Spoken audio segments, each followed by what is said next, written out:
What's up, fantasy managers? Welcome back to another episode of the First Pitch podcast brought to you by PitcherList.com. My name is Jake Crumpler, and I'll be your host for this edition of the pod. You can follow me on Twitter at Jake Crumpler, and you can find all of my work at CrumplerBaseball.com. Let's dive into everything baseball related from Wednesday, July 30th. Today will be a somewhat different episode in terms of schedule-wise, as we're just going to focus on trades because yesterday was absolutely wild, and we still have one more day before the trade deadline. So we're just going to focus on breaking down all of the trades from Wednesday and then give you a quick forecast into the short slate on Thursday. So let's start things off by talking about our one injury, since it's actually pretty significant, as outfielder Ronald Acuna Jr. was officially placed on the 10-day IL with a grade 1 lower calf strain.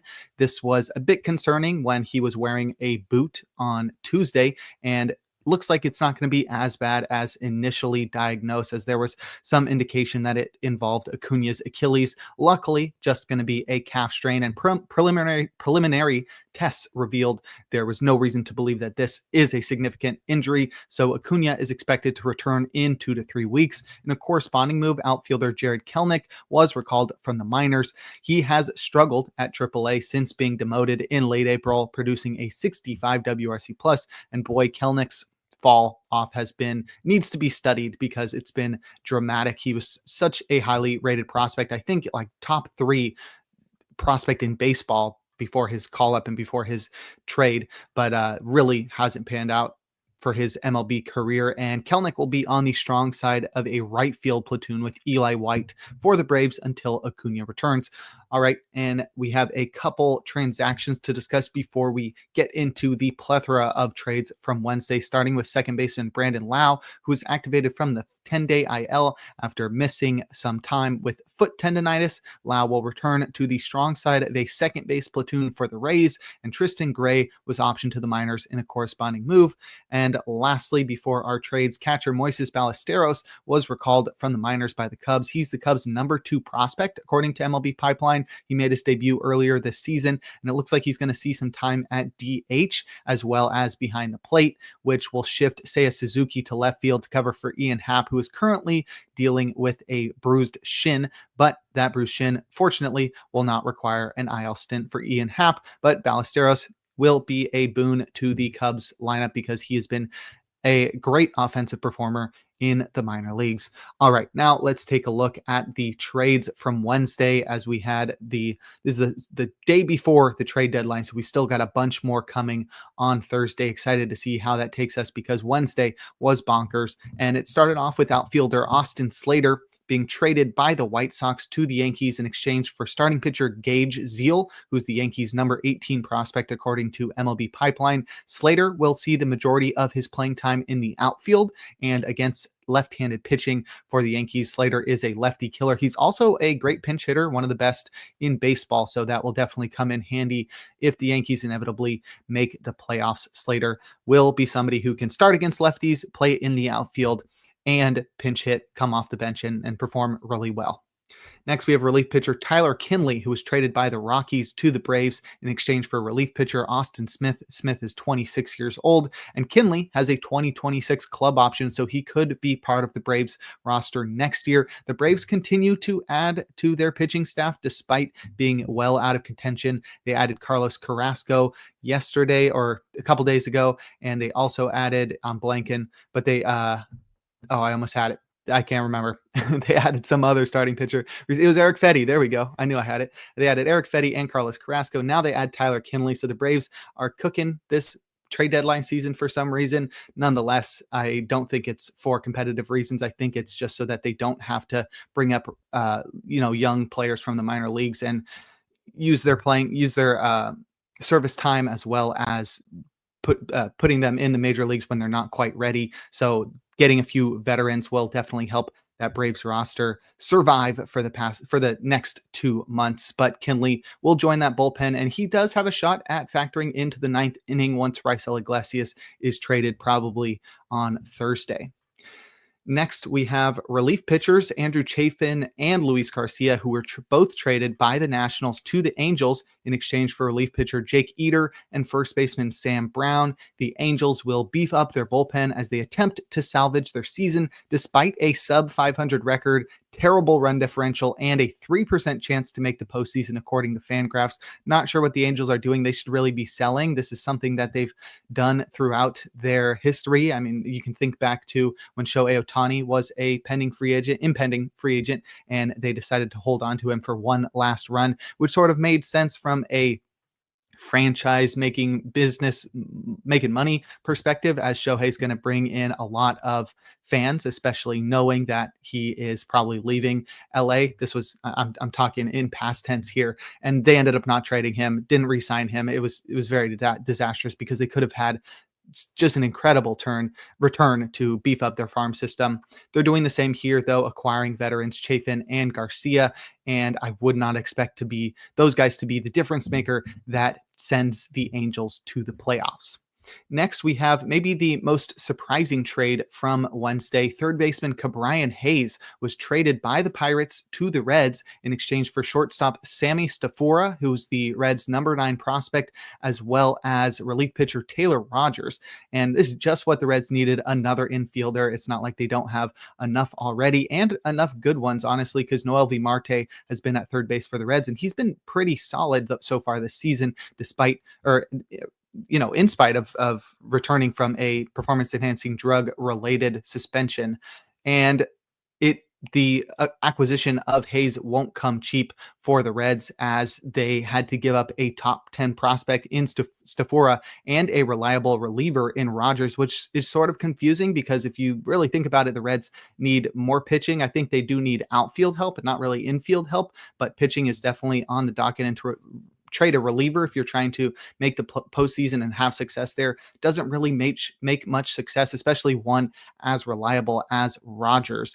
And on top of that, the Reds will be on the hook for the final 5 years of an 8-year, $70 million extension that Hayes signed with the Pirates ahead of the 2022 season. Hayes never really lived up to the hype offensively. I wrote an article about him a couple of years ago, hoping that his ability to lift the ball would finally lead to a breakout, but that hasn't been the case. However, he is still one of the best defenders in baseball, and there's the hope that Great American Ballpark could aid a potential offensive breakout for Hayes moving forward. But he should see everyday playing time at third base for the Pirates moving forward because he's such a good defender. And then in Pittsburgh, to replace Hayes, looks like Isaiah Kiner-Falefa is expected to take over at the hot corner, but he does have an expiring contract. So once he's inevitably traded, he's likely to cede time to Jared Triolo at the hot corner. Next, we have relief pitcher Tyler Rogers, who was traded by the Giants to the Mets in exchange for big return here. Outfielder Drew Gilbert, the Mets' number 10 prospect, starting pitcher Blade Tidwell, Mets' number 12 prospect, and relief pitcher Jose Butto, which is very big return for Tyler Rogers, who is a 34-year-old relief pitcher on an expiring contract, meaning he's going to be a free agent after this season. He is really good, definitely underrated. He is a submariner. I don't know how you're supposed to pronounce that, but nonetheless, Rogers has been really great throughout his career, definitely underrated. That Mets bullpen is looking incredible now, but the Giants, I feel like, fleeced them a little bit because Rogers is 34 as well. So it's not like they were going to re-sign him or extend him or anything. And they got a couple pretty dope prospects and Jose Butto, who could honestly just replace Rogers straight up. Butto was really great out of the bullpen last year, not so much this year, but Butto still really solid and still only 27 years old. Gilbert could factor into the Giants outfield as soon as next year, and Tidwell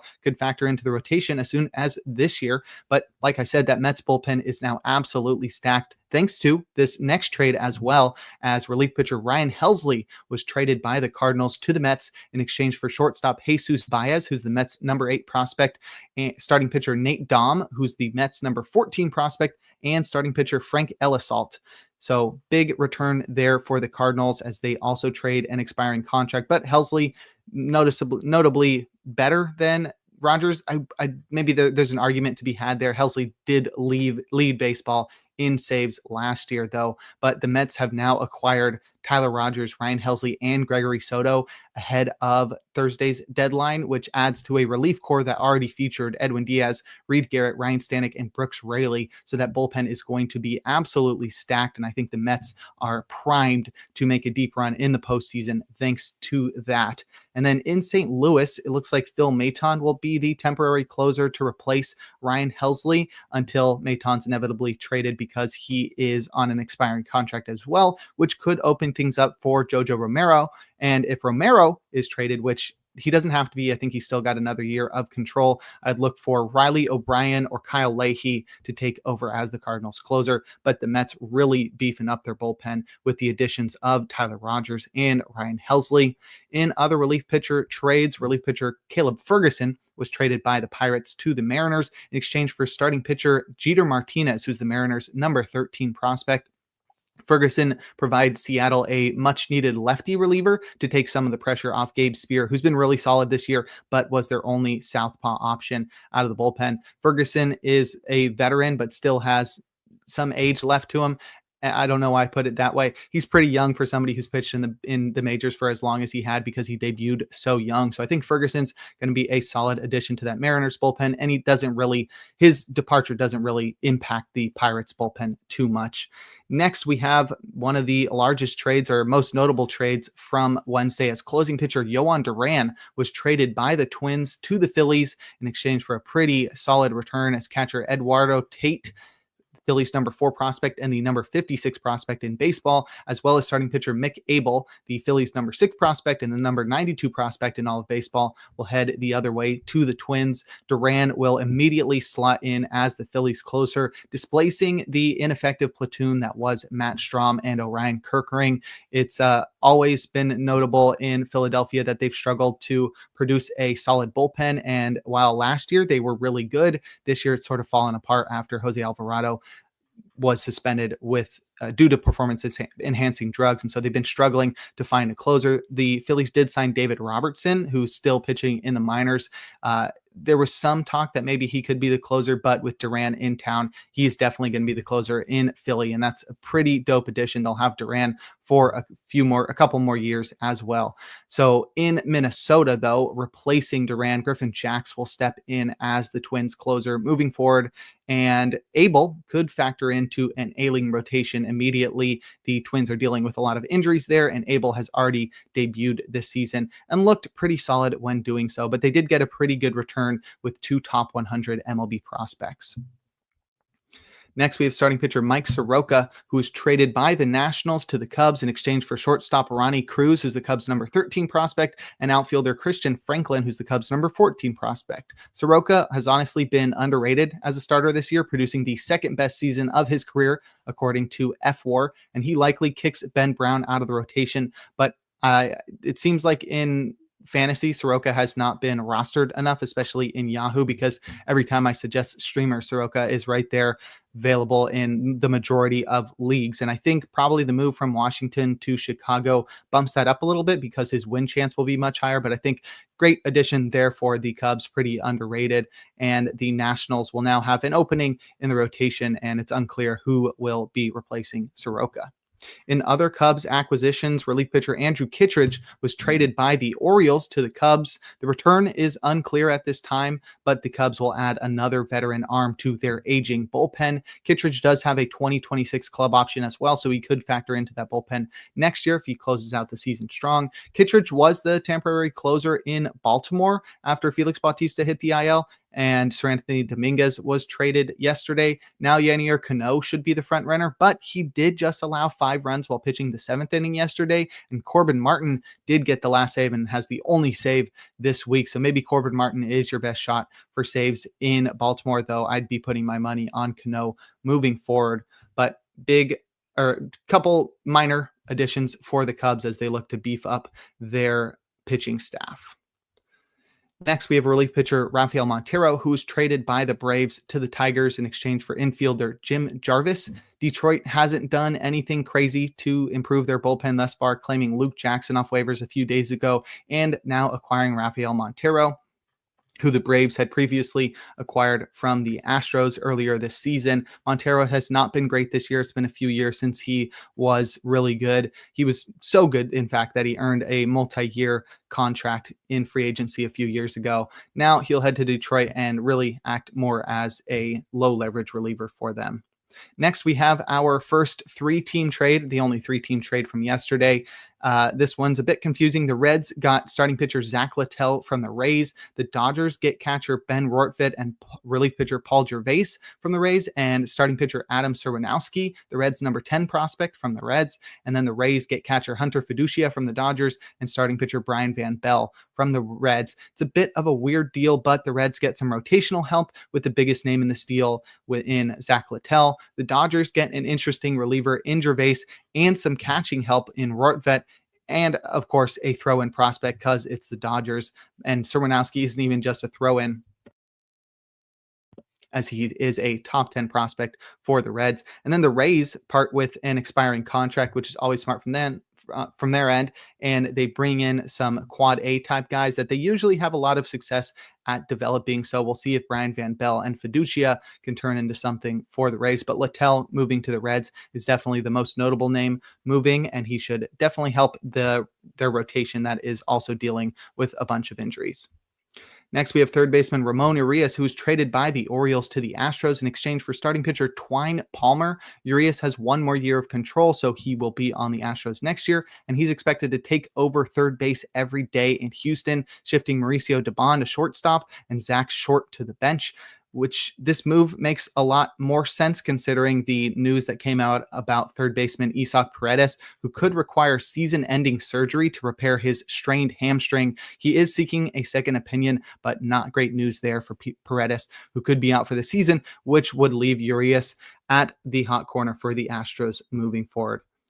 Next, we have relief pitcher Steven Matz, who was traded by the Cardinals to the Red Sox in exchange for third baseman Blaze Jordan. Pretty surprise return there. I guess the Red Sox are pretty low on Jordan. He's not on any top prospect lists, but his name by itself made him somebody that was notable when he was drafted a few years ago. And he's been pretty solid as an offensive performer in the minors. But in terms of Matz, he will immediately factor into the Red Sox bullpen with the ability to go multiple innings. His 3.50 xFIP this year is the third lowest of his career, and I think it's all thanks to a career low 4% walk rate. So Steven Matz joining the Red Sox bullpen. And lastly, probably the biggest trade of the day, but it came in right at the end of the day, as Eugenio Suarez was traded by the Diamondbacks to the Mariners in exchange for first baseman Tyler Locklear, the Mariners' number 9 prospect, relief pitcher Hunter Cranton, the Mariners' number 16 prospect, and relief pitcher Juan Burgess, the Mariners' number 17 prospect. The Mariners lineup is now absolutely lethal with Suarez at third base every day, and it's honestly pretty crazy that they were able to get both Josh Naylor and Eugenio Suarez from the Diamondbacks, just basically relocating the corner infielders from the Diamondbacks to the Mariners. And so that lineup is going to be pretty tough to face, and they already have the rotation to support it.